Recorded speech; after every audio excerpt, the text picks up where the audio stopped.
आलो माँ तू उठी गलुणी हौ मु सब काम सारी देइछि तू जा धोई धाइके संज दे दो मु टिके से माउसी घर आड़ू आसे।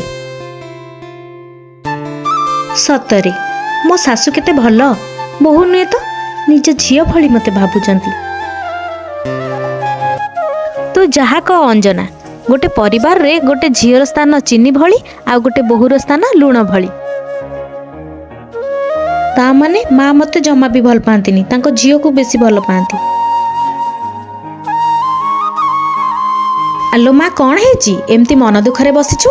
माँ सतरे कौन मु लुण भली आपण झियो चीनी भली? हो तू से कथा शुणी देचु कि दे थुंडी मो कहिबा कथाटा तू ठीक रे बुझी पारलुनी। मो कहिबार अर्थटा सुन झियोटा चीनी भली ता माने हैला चीनीटा मिठा पाटी को भल लागे ना नहीं कहलु?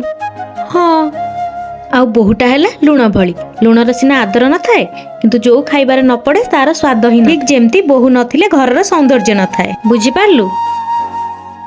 हाँ माँ मु बुझी पारली चीनी आउ लुण भितर पार्थक्य कौन। हौ हौ चल मिसिकी रोसई करदबा।